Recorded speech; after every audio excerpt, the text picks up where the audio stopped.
Hello and welcome to the Nature Garden Podcast with me, Carl Steinson, and the weekending show team from Lionheart Radio. It's a chance to take a wander down the garden path and country lane with the birds and the bees and the flowers and trees, and an opportunity to hear stories from the past and present. In this episode, we're enjoying nature's planting time and chi energy with Tom Pattinson. Tall tales, gunge and fox poo remedies, history brought to life at the Cresswell Pele Tower. And Tom Cadwallender looks into the names of geese and their wonderful wanderlust, and an exciting rare visitor's been spotted in the county. Plus some top tips for the garden from Tom P. All coming up on the Nature Garden Podcast.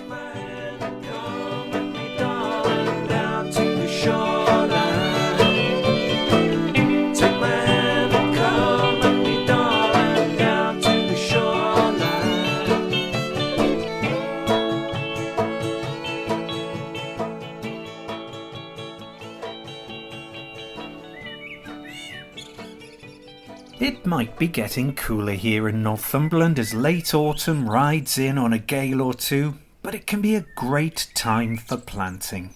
Tom Pattinson's here to tell us more. As autumn approaches, there are some gardeners who clean their tools, put them away in the shed for the winter time, put the mower away, the lawn mower, and that's it. But there are other gardeners, many of us around, I'll tell you, who meet autumn with open arms because it allows us to do things that we couldn't do during that long, hot summer. Do you remember just 2 or 3 months ago, throughout the country, temperatures up to 40 degrees Celsius, dry period, no rain at all, and some ornamental trees and fruit trees were stressed so much that started shedding their leaves. Despite that, we've arrived and had not such a bad fall.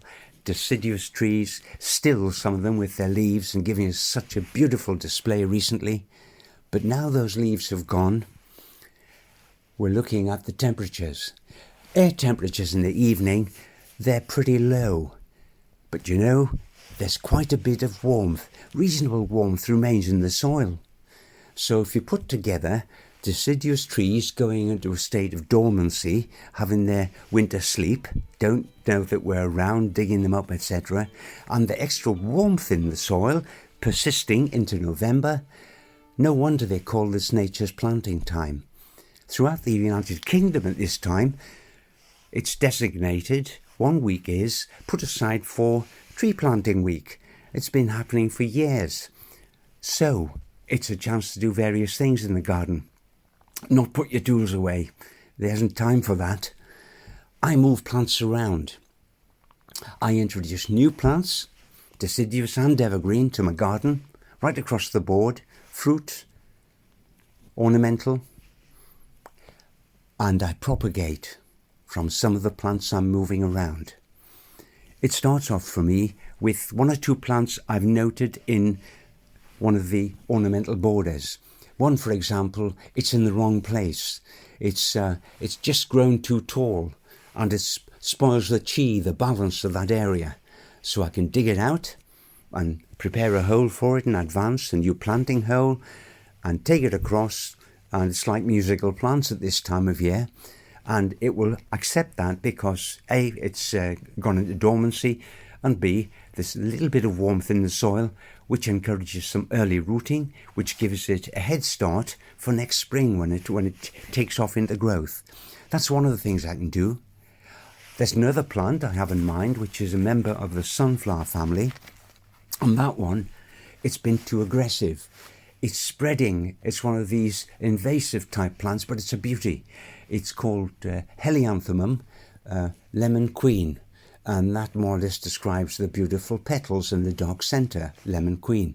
It grows to 1.5 metres tall, so it's quite tall, but it's super at the back of border. However, it's getting too aggressive. It's smothering some of the smaller plants nearby. So I have to dig it out, and I can do that now because it's nature's planting time. So I get there, start digging well away from the plant roots, and then get underneath them. And if it is too large to lift, it could be a small tree, then I can lever it with something out of the planting hole. And I don't have to lift it and put my back into a great pain. I can drag it to the side of the border, and I have a piece of material lying there, and I drag it onto the material, and that acts as a sledge, pull it along to the other side of the garden where its new site is for planting eventually. But I'm not finished with it yet. Here's a great opportunity for the simplest form of propagation ever. I can turn that one plant into several more. I get a spade. The centre of that plant is woody, becomes old very quickly and not as vigorous. But the periphery of that plant, around the edges, they're young, potential for young plants. Chop them off, bits and pieces, cut it up into pieces.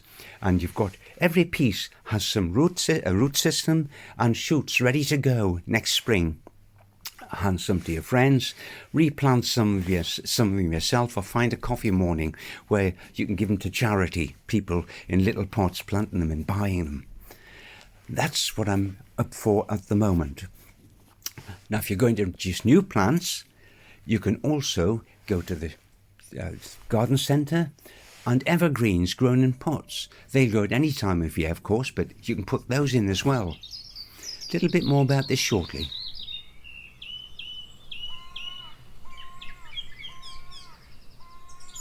As the great bird changeover time settles down a little bit in Northumberland, Tom Cadwallender from the British Trust for Ornithology's taking a closer look at the diversity of our magnificent geese and at their names, honks, and their epic travels.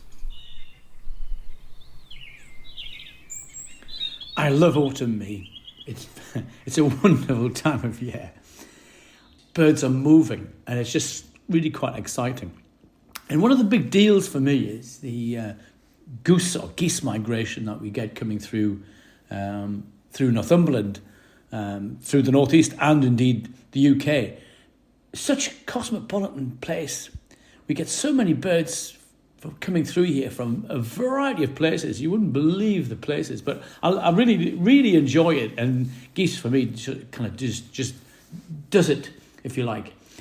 But geese can be quite daunting in trying to identify them, really. We have probably about half a dozen different species that we have coming through or spending time here as well.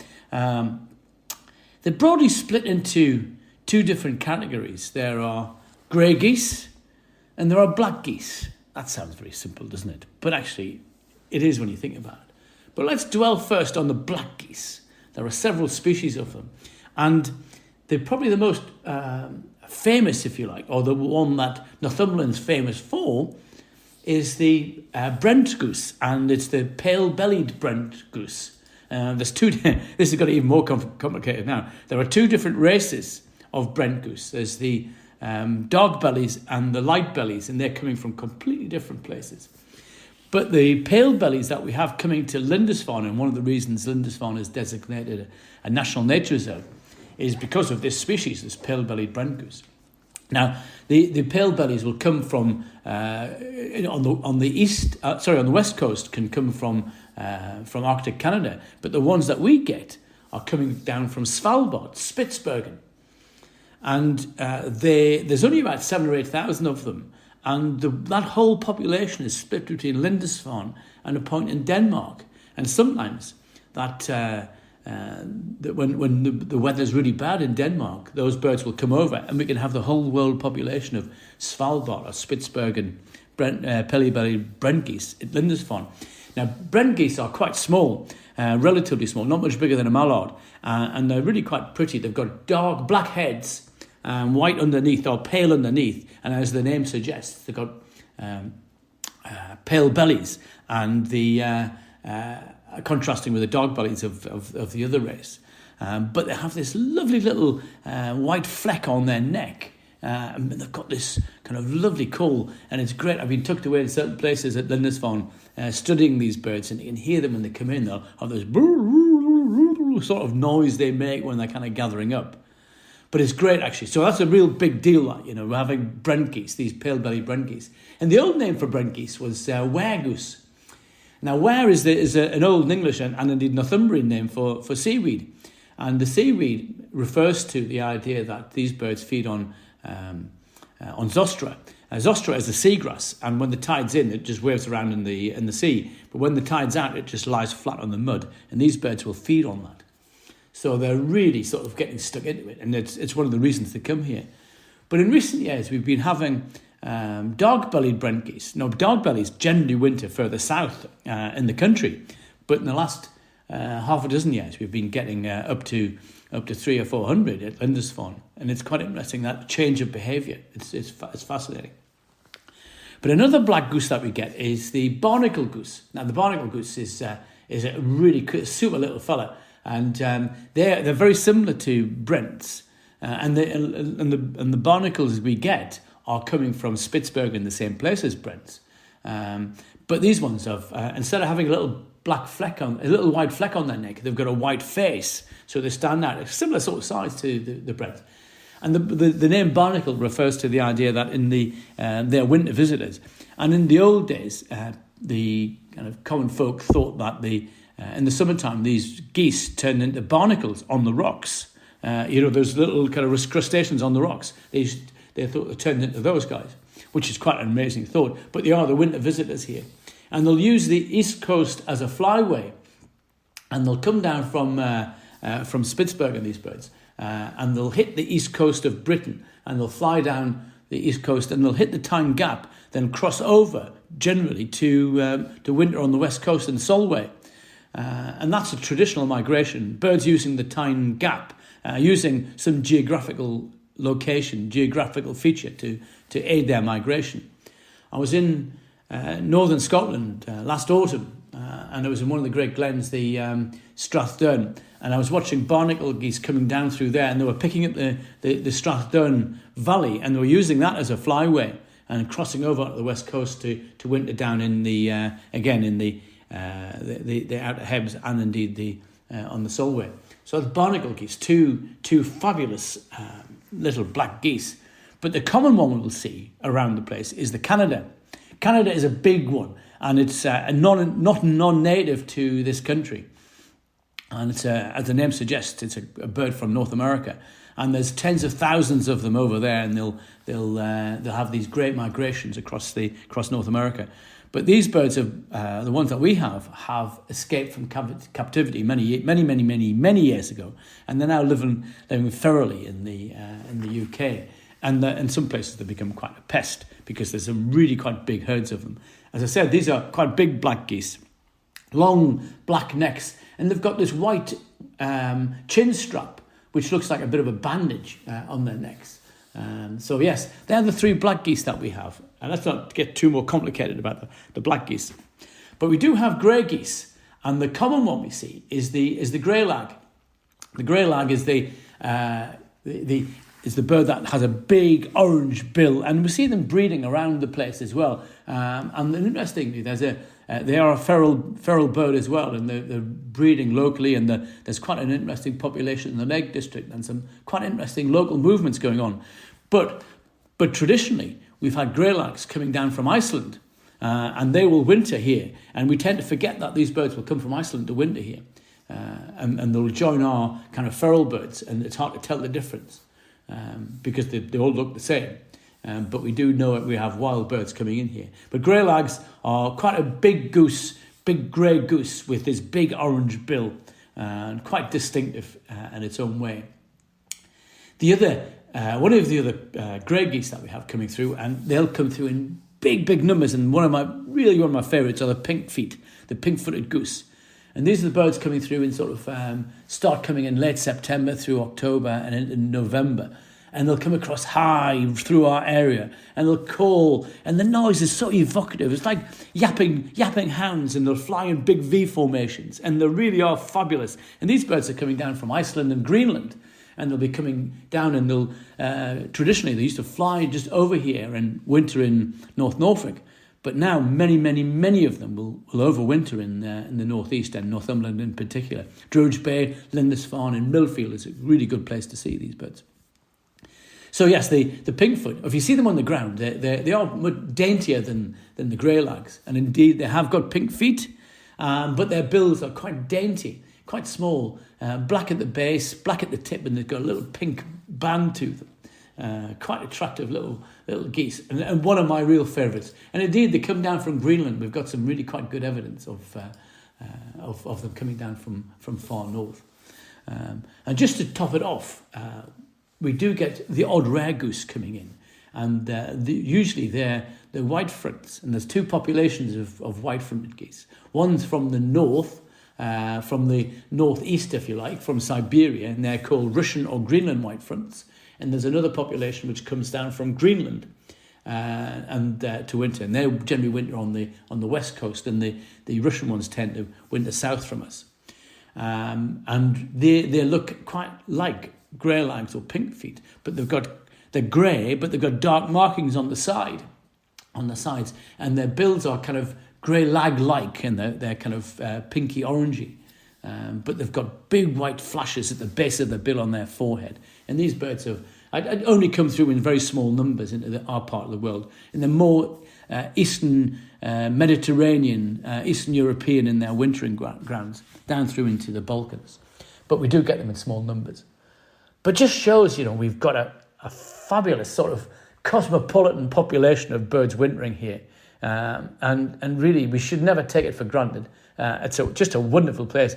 And to hear them flying over you, calling, it's just so evocative. I could, even just talking about it, I could feel the hairs on the back of my hands just sort of standing up. Wonderful. Take some time and listen.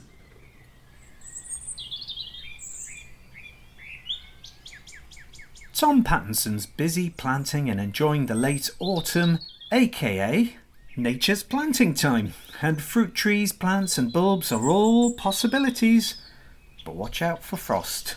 Here's Tom. If you've seen some soft fruit bushes during the year, and you've got a hankering for making room for one yourself, doesn't take a lot of room for a single fruit bush, and their return in the form of a crop is just brilliant.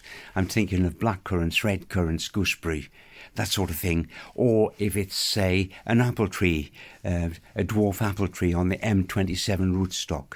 If you planted any of those now, this is your opportunity. If you planted them now, it's almost guaranteed that next summer you will have your first crop, and all summers beyond that. It really is worthwhile considering that.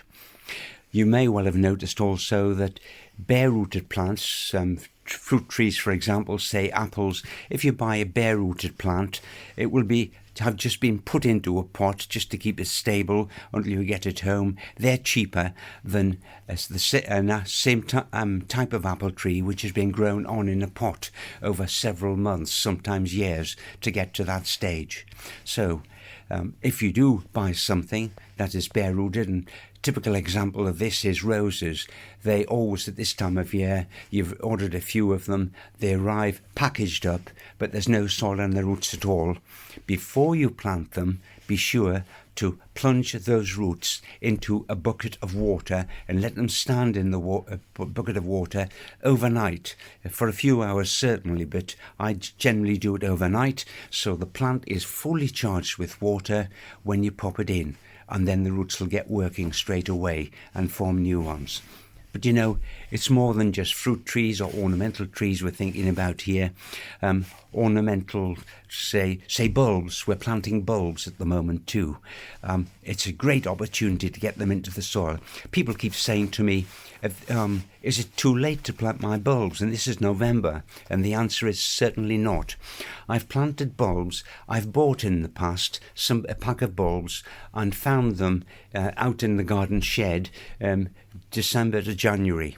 And they're still in the pack. And if I left them there, they'd just be wasted. They'd just wither away.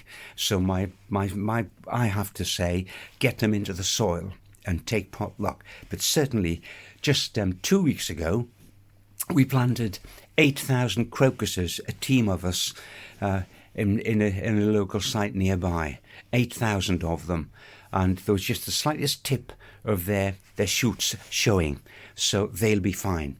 and that's getting a little bit late, but November is fine for planting bulbs. When you're planting them, remember, up to about twice the depth of their height, so that the soil above them, when you've planted them in the hole, is twice the height above the tip. For example, if it's a little crocus bulb, which is, say, 2 to 3 centimetres long, when in that case, just probably 6 centimetres above it. And maybe a little less, but up to 6 centimetres above it. But if it's tulip bulb or a narcissus bulb or a group of narcissi, make sure that there's at least twice the amount of soil as their height above them. Fine.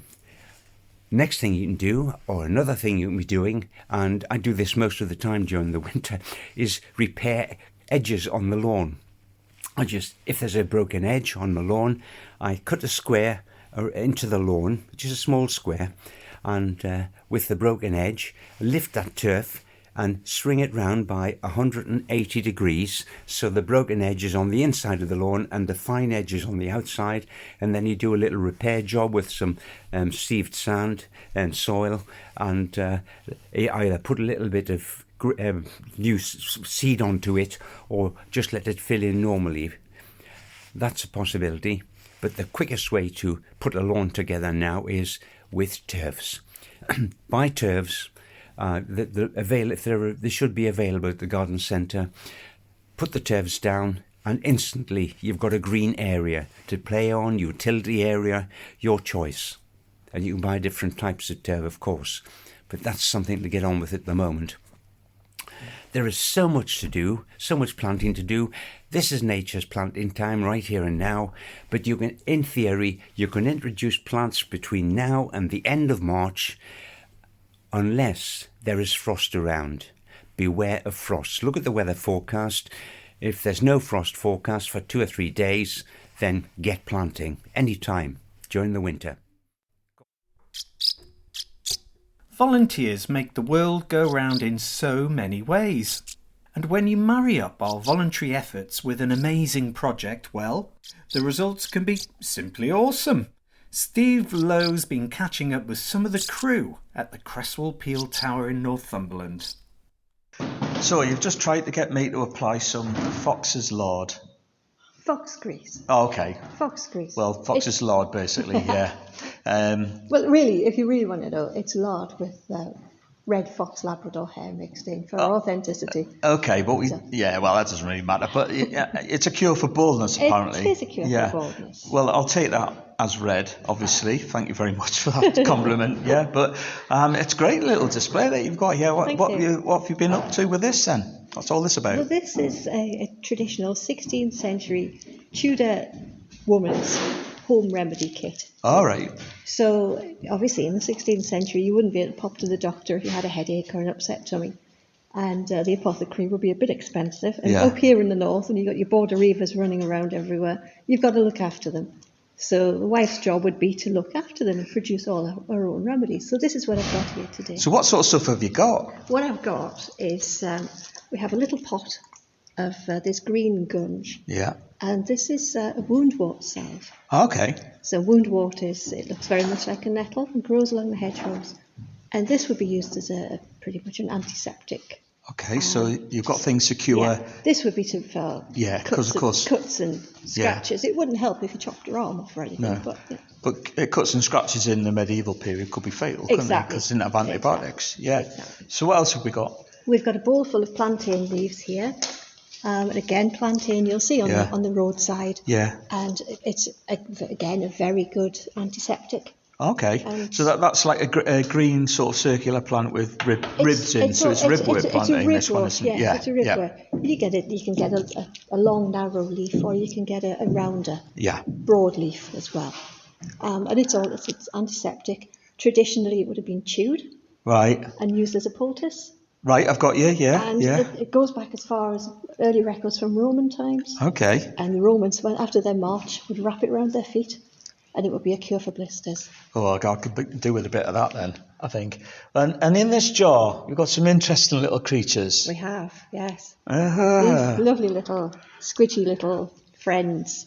And these are leeches. Leeches. These are our leeches. Yes, and of course they're still being used nowadays. They are. Medicinal leeches are very beneficial. People often squirm, but they are very helpful. Yeah. Now we just have to add to people that these aren't actually real, because we're not in the business of animal cruelty in here. No. But they look like they are. For today's purposes, these are my leeches. Yeah. Yeah. So, and again, in the 16th century, it would be quite common, if you couldn't think of anything else to cure, cut a vein. Yeah. Cut a vein, stick a leech on it. And you bleed. Bleed the humours out. Is that the right one? The excess blood. Yeah. Yes, so that's it. Your 4 humours. So bruising and things, that probably would have been a good cure, but for like general ailments, maybe not so much. Yeah. Yeah. Brilliant. Okay, that's great. You've got loads of crab apples as well, and pomanders. So that presumably largely about the smell, is it? The pomander, yes, it's an orange and it's stuffed with cloves. Yeah. Traditionally, you would have this just as a pleasant smell, because there would be lots of unpleasant smells around at the time. We also have some nosegays. Oh. And the nosegays are made with lavender and orange peel, and again, you could have your cloves, and they would be more of a something to ward off plague. Right, okay. And in the 16th century, you had a lot of Black Death. Well, we've had that recently, haven't we? It's called COVID, but Exactly. Similar thing, really. But Exactly. This is all brilliant stuff, and it looks really authentic and adds a little bit of flavour to the Pele Tower as well. So thank you very much for coming along, Lynn. Welcome. Yeah. And you're all dressed up as well, which is even better. So that's great. Thank you very much. Thank you very much for inviting me.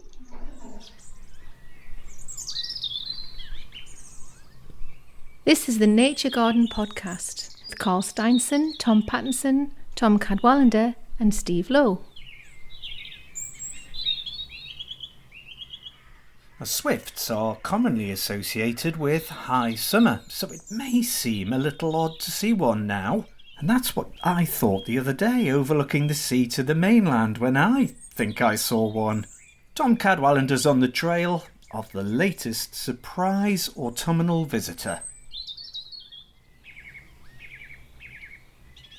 When you get to the end of October into early November, you tend to think that bird migration is almost done, but these days it ain't. We're still seeing blackbirds and thrushes coming in from Scandinavia.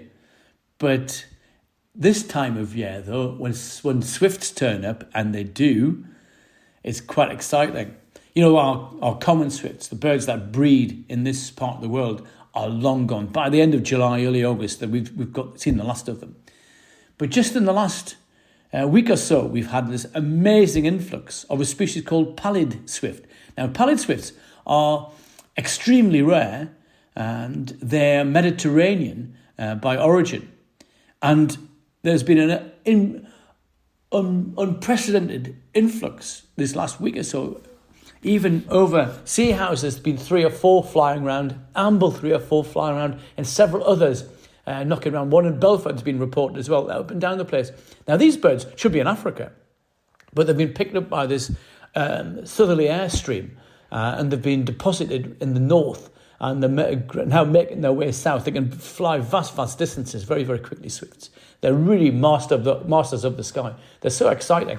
So yes, these pallid swifts, and as the name suggests, they're paler than the common swift.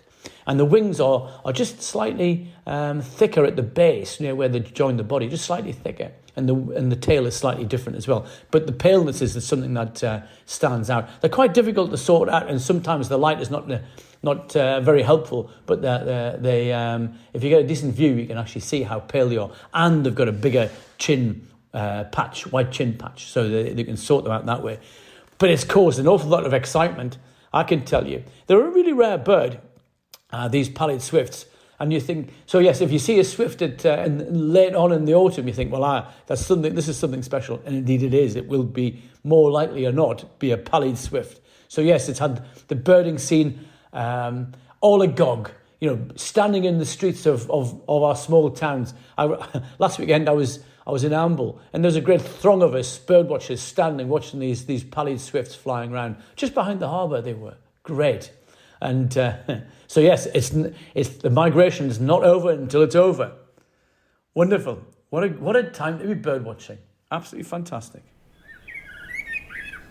And to the sound of War Blackbird, here's Tom with some things to be getting on with in the garden. So it's jobs for the week time, and one of my big jobs at the moment is pruning shrubs, but not all the shrubs. These shrubs in the garden give me colour all the year round. They flower at different times of year. So, wouldn't life be simple if I could take one day in the year and say I'm going to prune every single shrub and that's it done? It doesn't work like that, unfortunately. If I went out now and I pruned the beautiful it has golden flowers in about the May period.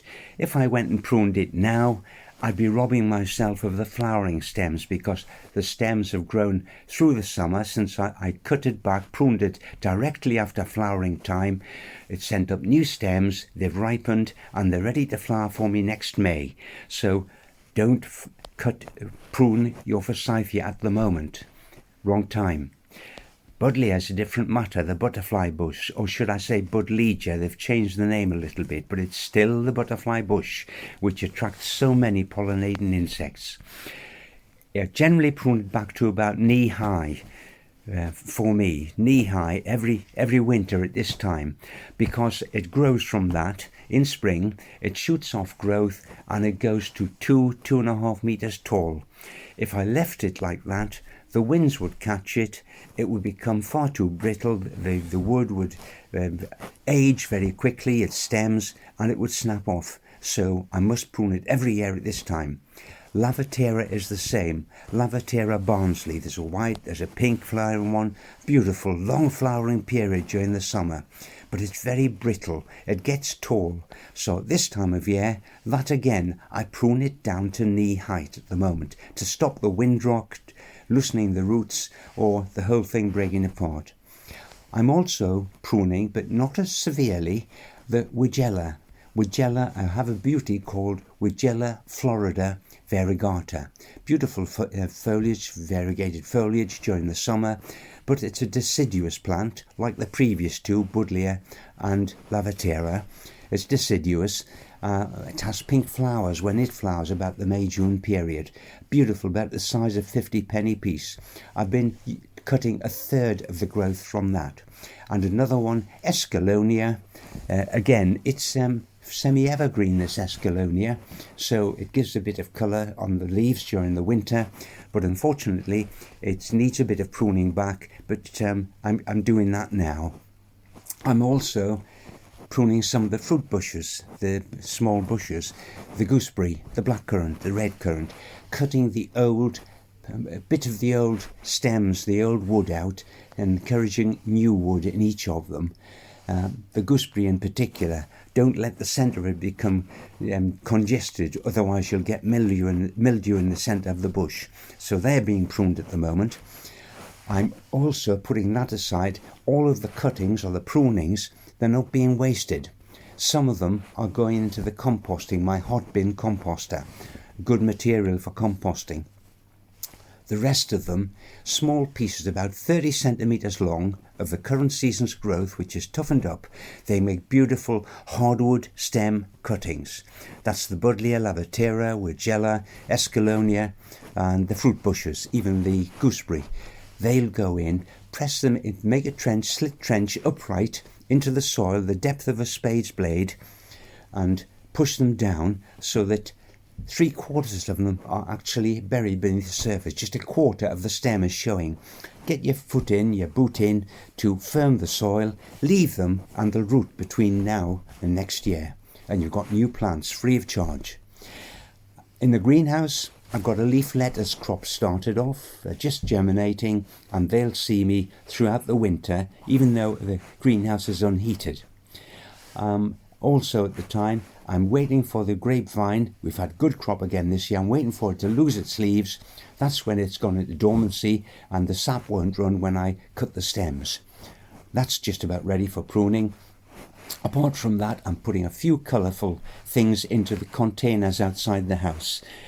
dwarf shrubs, perhaps one or two of those I'll put in. I've got round, and certainly the winter heathers, and for one or two violas, and finally some dwarf narcissi. Make a beautiful, attractive sight during the winter.